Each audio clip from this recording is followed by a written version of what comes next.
Welcome to Growth Investing Mastery. This video will look at using AI in growth investing. As a reminder, this is not investment advice or recommendations to buy stocks. The purpose of this video is to learn effective ways to use AI for growth investing.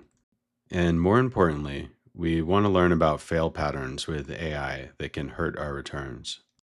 We are looking to save time while getting accurate information, and using AI effectively and efficiently will drive returns in the long run. The good news here is that AI is terrible at solving what stock to buy. And if you're new to this channel, we place a big emphasis on getting results with our approach. As of our latest portfolio update on August 7th, this channel is up 56% year to date and 284% since the start of 2024. Let's first discuss which AI model to use and which tools to use. We prefer AI models which link to sources, and the tool Perplexity gives links, while ChatGPT does not as often.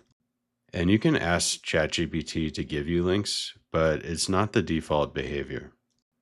The other thing to know is that ChatGPT often censors corporate information, and it might say something like check the investor relations page for more information when you ask it about some basic details for a company. And what I noticed is that models such as DeepSeek do not censor US corporate data. When you're using Perplexity, you can select DeepSeek or other models. Recently, ChatGPT 5 just got released, and I haven't had a chance to play around with it yet. It's definitely worth checking in on new models and seeing how they perform when prompted with finance or stock questions. And this video is meant to be an evergreen video, meaning whenever you find it, the information should be valid. So I don't want to focus too much on saying one model over another, but it's worth playing around with different models. And one way you can see how they compare is by sending the same query to different models and just see which ones give you the best answers. And that's a way to gauge which model to use. Let's now take a look at a success case with using AI. And this is called a smoke test, which is one of my favorite ways to use AI for stocks. The definition of a smoke test comes from software, and it's a software test to check whether basic critical functions work. Interestingly, I learned the term actually originates in hardware, where devices pass the check if they turned them on and they didn't emit smoke. We can use AI to ask basic questions about a business. And here's an example. I wrote stock IRIN, headquarters location, employees, founded date, and IPO date as each separate questions. And these are my 4 go-to questions for prompting Perplexity for the smoke test. These questions seem very basic and straightforward, but they can actually reveal a lot about a business. And you can actually ship the query to AI like this with abbreviations such as employees. If you're typing on your phone, you can do it really quickly. And you can probably start to see how this can save us a lot of time about ramping up on a company. And with IRIN, we learned the headquarters location is in Sydney, Australia. It has 144 employees, founded in 2018 and an IPO date of 2021. And right away, I noticed seeing a low employee count and a recent founding and IPO date are green flags. I definitely prefer finding a newer business over an old one, and a low employee count is encouraging as well. So this isn't a stodgy old business that's doing a pivot now. It's a fairly recent business, and it sounds like they might be focused on their product. The headquarters location in Sydney is a bit of a light yellow flag for me. It's not your standard Silicon Valley or New York City for a finance company. So it's worth looking into that part a little bit and understanding why they're from Australia and why they're building data centers in the US. My first thought there was that Australia has a ton of sun, and I was wondering why they just aren't building their data centers over there. I had already read that IRIN buys the land to build data centers on, and I thought that land in the middle of Australia is probably really cheap and has a ton of sun, so I was kind of wondering why they aren't building there. Our next step is to ask a leading question as a follow-up to AI. So my query was, why does IRIN do business in Texas if they are headquarters in Australia? I thought Australia has a ton of sun to build data centers based on solar. And you can see there that second part of the question is really the leading part. I'm kind of acting like I'm dumb and know nothing and want to see how AI responds. We've now gotten back the results from the smoke test by sending our query to Perplexity. And we got back a lengthy and detailed answer that satisfies us. The tool told us there's 5 reasons given to prefer Texas for building data centers. And they fell into 5 different categories. The first was energy market dynamics and location advantages. The second was scale and expansion capabilities. The third, market proximity. The fourth was grid and renewable alignment. And the fifth was Australia's limitations. And you can see here on the right, I have a screenshot from sending that query to Perplexity. It gave such a detailed answer, there was no way to include the whole text on the screen. But I thought the first bullet point here was useful to see. And it starts off by saying IREN, formerly Iris Energy, is headquartered in Sydney, Australia, but operates large data center facilities in Texas and Canada rather than Australia for several strategic reasons. And already on that first sentence, I've got some new information. I learned they were formerly called Iris Energy, and that may be a thread to pull on a bit. It's not a concern really, but it's worth understanding a bit more about the company's founding. Additionally, I thought they were just in Texas, but it turns out they're in Canada too. And I like that detail because it diversifies a bit away from one single market. On the first bullet point about energy market dynamics and location advantages, it says Texas offers extremely abundant, low cost renewable energy, especially wind and solar, due to its vast grid, ERCOT, and rapid build out of renewable infrastructure. On this first sentence, we got some new information again. We learned that Texas really supports renewable infrastructure. And I had had a kind of negative connotation with ERCOT because of the time when there was freezing in Texas and it seemed like the grid collapsed from the news that I saw. So it's interesting here to see them talking about ERCOT as a competitive advantage, and that may make me reevaluate my opinion on ERCOT. The second sentence goes on.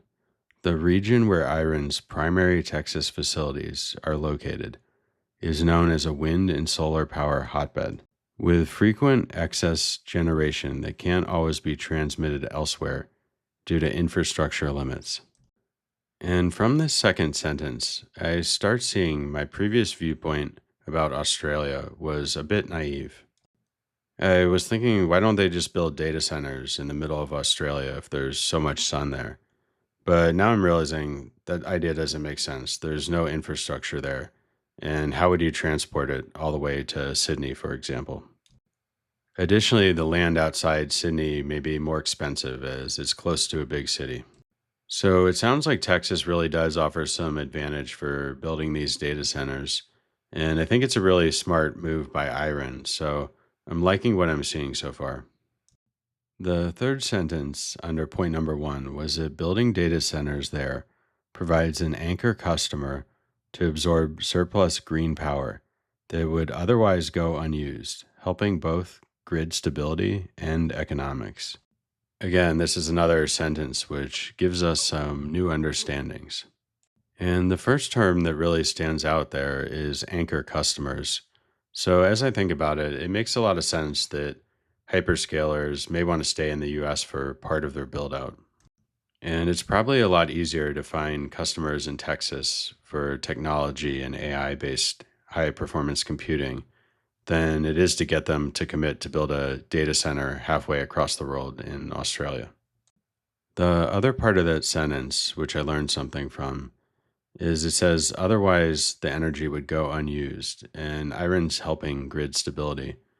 So it seems like a mutually beneficial relationship. Iron may be able to sell some energy back to the grid, and that increases the grid stability. So everybody's a winner in that scenario. The key takeaway here is that every sentence we've looked at so far has provided new learnings about iron. We started off with a very simple smoke test, wanting to know why the US is better than Australia for building data centers. And already, just 4 sentences in, we've learned a whole lot more about the company. At the end of the results from the smoke test, the AI gave me a summary. And it said Iron's decision to build its flagship data centers in Texas, despite its Australian roots, is driven by a unique alignment of cheap, abundant, renewable energy, massive scalable power, grid infrastructure, proximity to global tech customers, and supportive market and regulatory dynamics in the US. All factors that currently outstrip what is available in Australia for this type of operation. Let's now look at another successful use case of AI, which is doing more in depth product research. We can use AI to understand the product better. And here my query was, explain to me the product that the stock Iron produces. The answer that I got back was that Iron produces high performance data centers, including 3 areas: Bitcoin mining, AI and machine learning workloads, and general purpose high performance compute called HPC. Additionally, they are involved in AI cloud services, co-location and infrastructure solutions, and a sustainability focus. And the query returned additional information that they're based out of North America. And I got back all the names of the sites with strategic proximity to hydro, wind, and other renewables. One key thing to note is we got no information about the percentages for Bitcoin versus machine learning versus high performance computing. So we don't know what percentage of revenue those make up. Another key takeaway was that we got additional geographic details without even asking. So sometimes the AI is one step ahead of us, already providing answers to questions we may have. Our next successful pattern for using AI is to ask follow-up product research questions. We want to ask follow-up questions until we're satisfied. Following down the thread with Iron, I asked break down Iron's data center projects by square footage. And it was kind of interesting the response I got back because it put everything in acres. And it said their Childress facility is 420 acres. Sweetwater 1 is about 1,300 acres. Sweetwater 2 is greater than 500 acres. And the Sweetwater Hub is 1,800 acres. And when I've been looking at other hardware companies such as Supermicro or Nextracker, they were all measuring in square footage. And for some reason, we're getting answers back in acres. I think that may be because Iron's purchasing the land and the number of acres they purchased is public. But again, that could be a thread worth pulling on. It's not completely necessary. It's just an interesting kind of anomaly we're seeing. And we also learned that Iron has these other sites, Canal Flats, Mackenzie, Prince George, which are all in British Columbia, but we're unable to get data on the acreage or size of those facilities.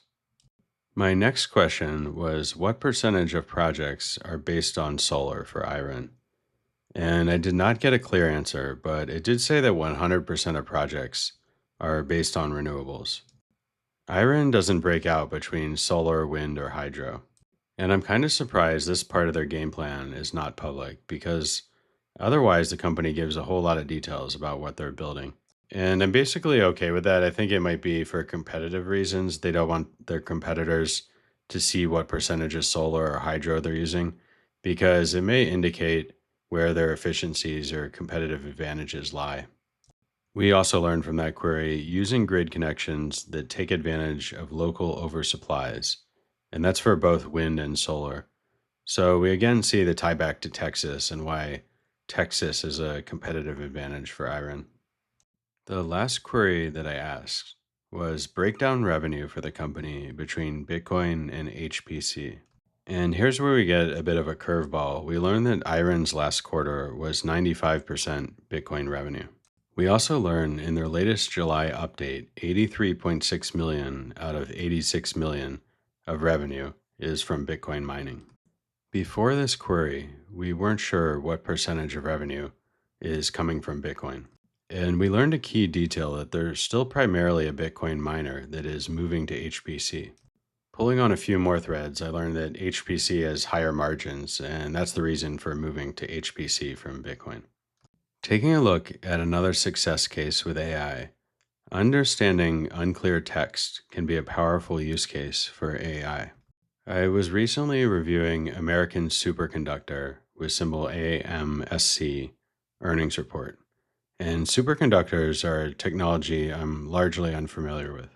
I came across the following statement, and there was some unfamiliar text of NWL revenue, and I didn't know what NWL meant.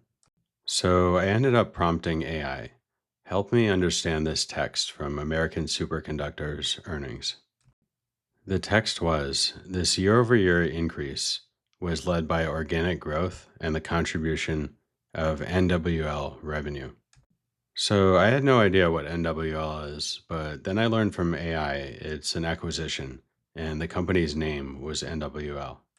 I also had a light bulb go off as I remembered reviewing American Superconductor's earnings before. I recalled last time that I looked at this company that I wanted to wait until American Superconductor digested this acquisition, as I put it. And it still kind of looks like they're in that process because they're breaking out organic revenue and NWL revenue.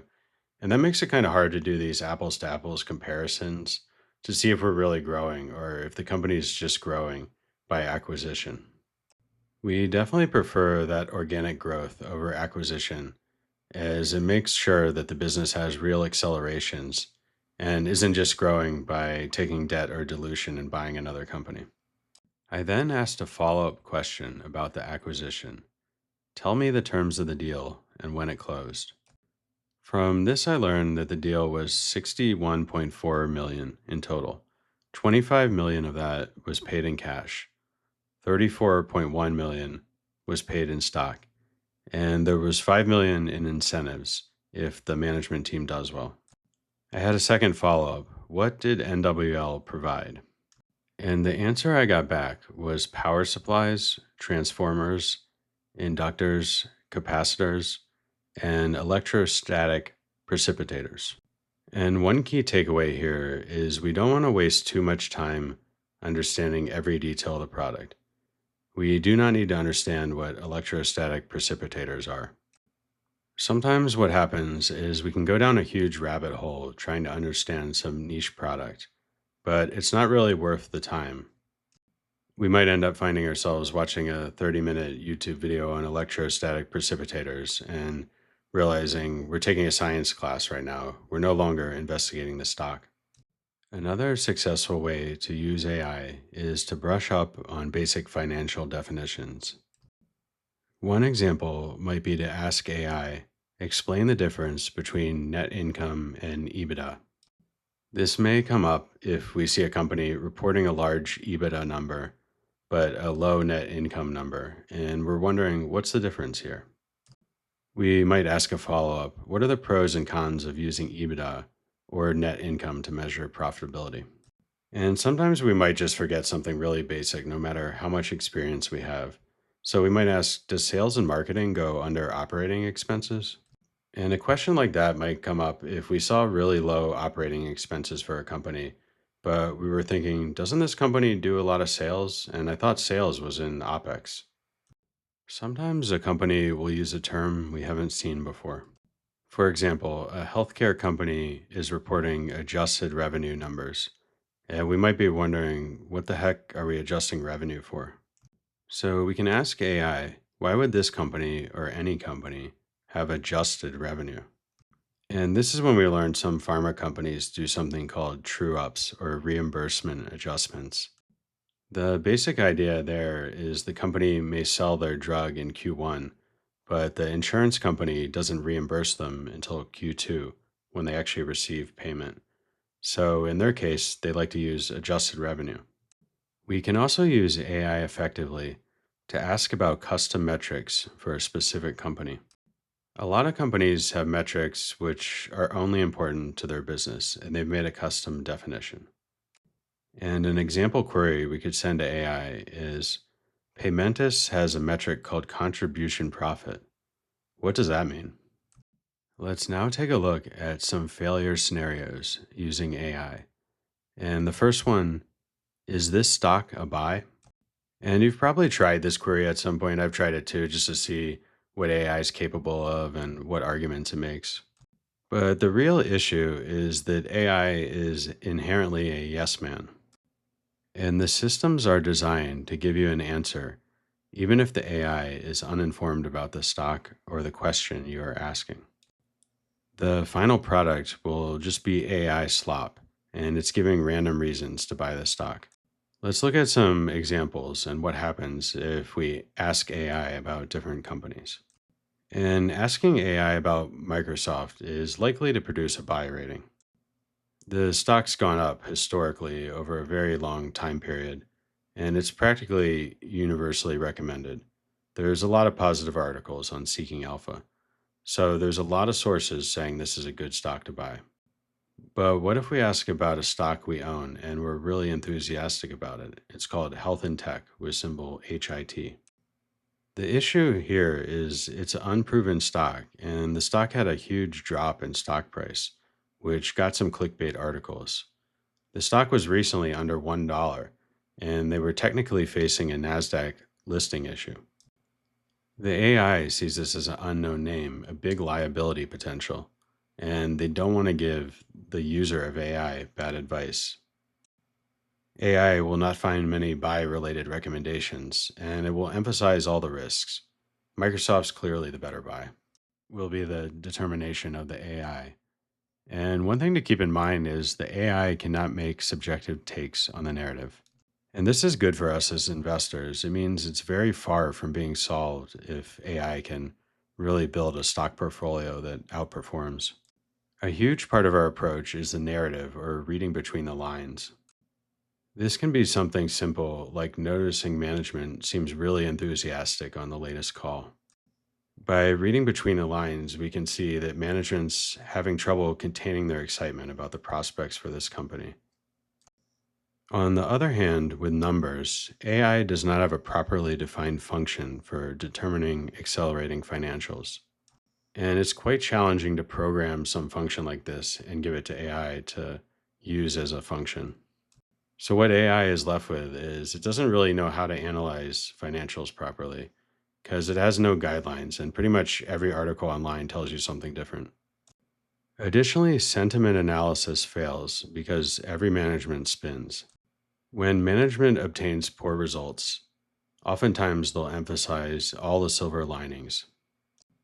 A recent example is from the Hims and Hers transcript in Q2 of 2025. They said, "We saw volatility in marketing efficiency." And I had to do a double take on that language there. I was like, what is a volatility in marketing efficiency meaning here? Because normally I think of volatility as something that goes up or down, but it sounds like he's saying it's going down maybe. And this is really where we need to read between the lines in an earnings transcript. If we look to translate this to plain language, it basically means we messed up our marketing and our customer acquisition is way down this quarter. Another poor way to use AI is to say, build me a portfolio. And I wrote here, asking AI to construct a portfolio is a huge fail plan. Because when we dig in and we ask the number of stocks to own, the data for that is going to be drawn from clickbait articles. And the safest bet for AI is to recommend token blue chip stocks from universally recommended names. And you might be thinking, well, what if I did deep research on the question and I had AI spin for a ton of tokens and take 30 minutes to really think about how to build a portfolio? But the issue is the cycles just end up spinning and they're rereading the clickbait and getting even more delusional in their take.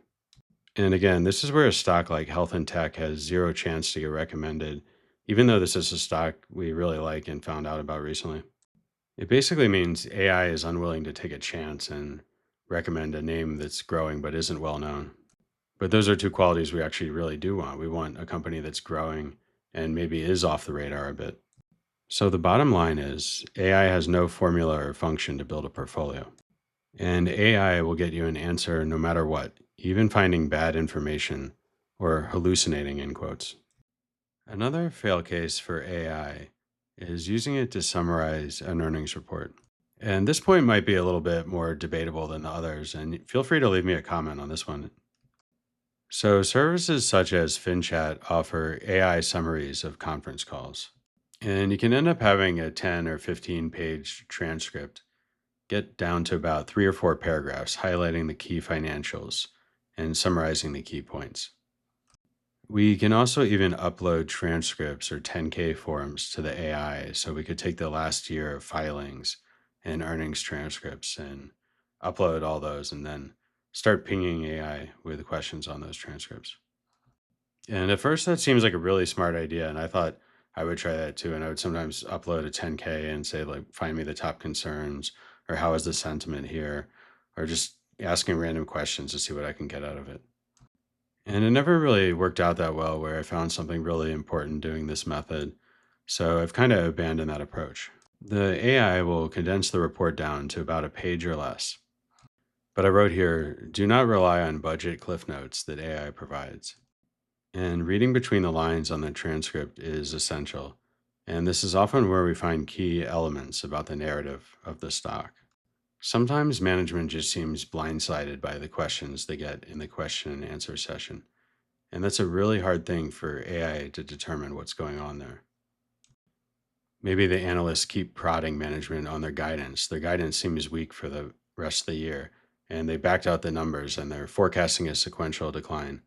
But management says, no, no, we're really accelerating here, and we really want to reassure people. And sometimes in those exchanges, management will give away key details that reveals they actually do expect a sequential decline and their guidance is accurate. Other times you can find out management's really sandbagging. Wink, wink, we're already ahead of our numbers, basically.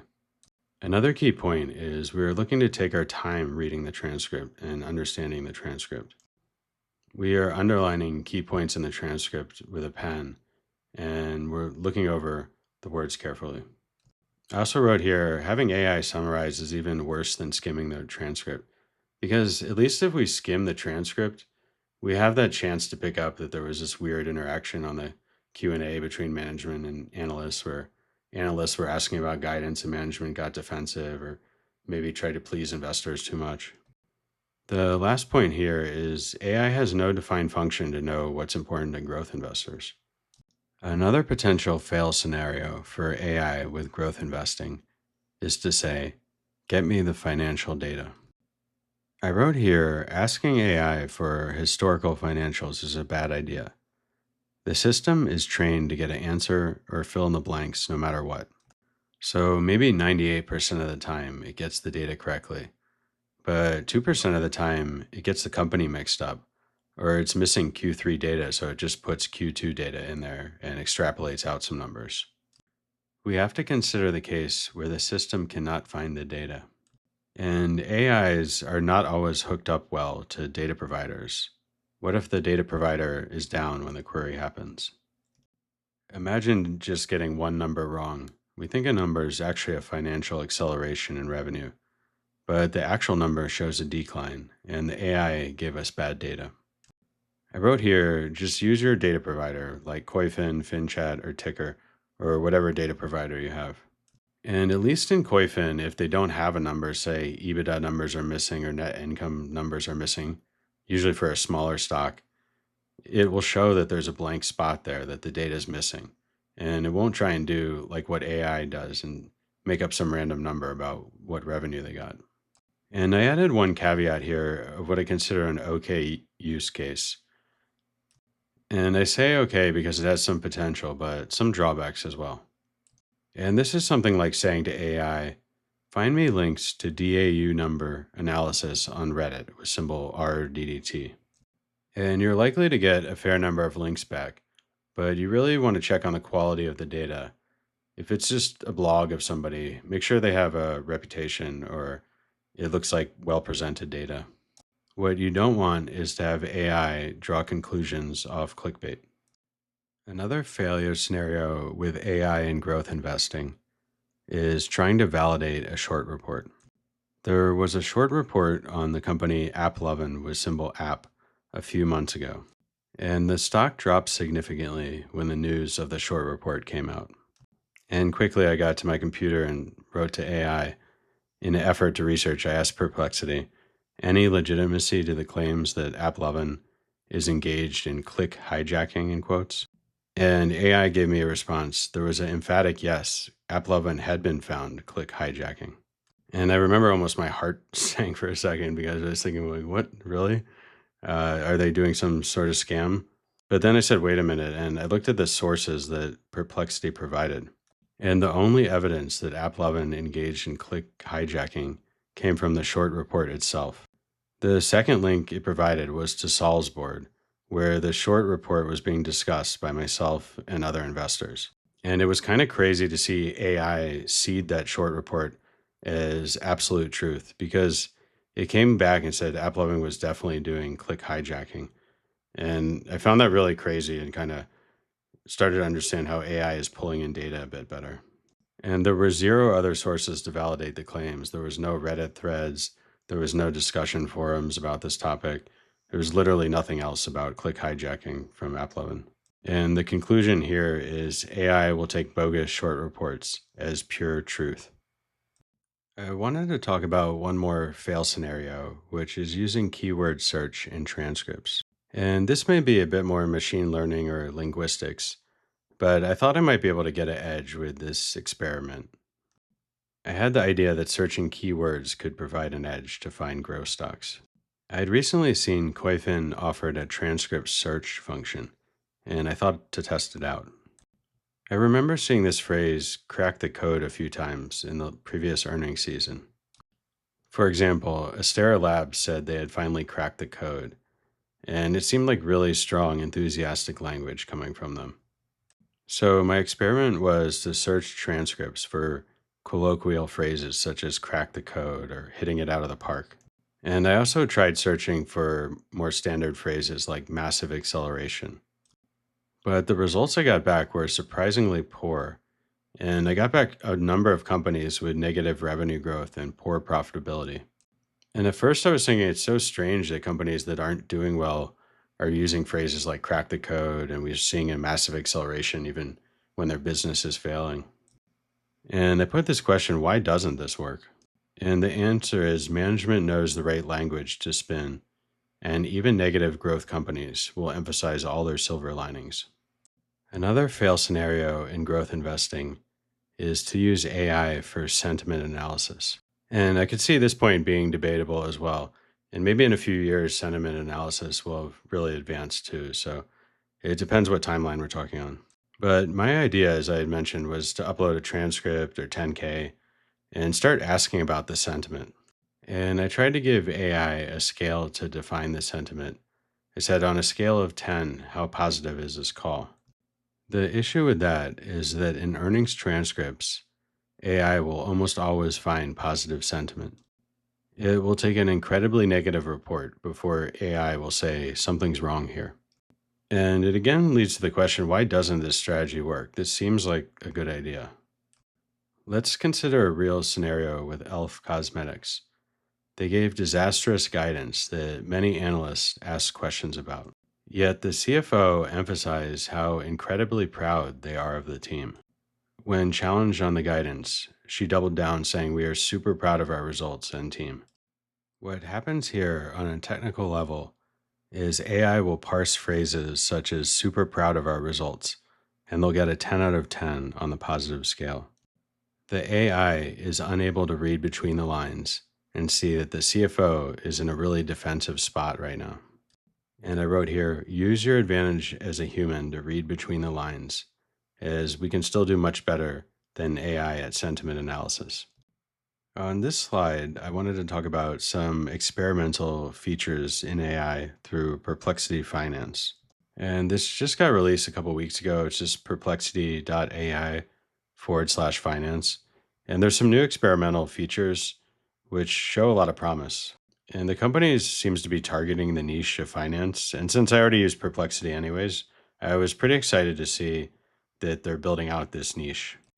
At the same time, my first impression of their stock screener, it doesn't work well. It only takes in words. And even describing things like I want the revenue to be above 40% and have positive net income and EBITDA, it was struggling a bit and returning many companies that were non-primary securities, even after I tried to restrict that part. My conclusion was at this time, traditional screeners still work much better with checkboxes and ranges. But Perplexity Finance does have some other features like watch lists, earnings calendar, and news. And I thought their earnings calendar actually looked pretty good. It presented the data well, so that's something else to keep an eye on and see how that develops. So overall, it seems like a work in progress with some pretty rough edges, but I think Perplexity Finance is definitely a project to keep an eye on. Let's now look at some conclusions about using AI in growth investing. AI is a powerful tool to assist us in the research process for stocks. And some really strong use cases for AI are using it to smoke test, product research, follow up questions, making sense of unclear text, and further understanding financial definitions. But we need to be really cautious about misuse with AI. AI cannot build us a portfolio or pick the stocks for us. We want to avoid use cases where AI acts as a yes man. And keeping in mind, it's smart to stay up to date on the latest AI models being released. And we do want to try out experiments and stay on the cutting edge. But we want to use AI for the right purpose, increasing our investment returns, not hurting us in the long run. And that concludes the video, and feedback's definitely welcome in the comments section. This is really the first time I've exposed some ideas on AI and how I'm using AI this much in depth. So I'd be curious to hear how you're using AI to do stock research and any other ideas you have for how to use AI or not use AI. As a last reminder, this is not investment advice or recommendations to buy any stocks. Thank you.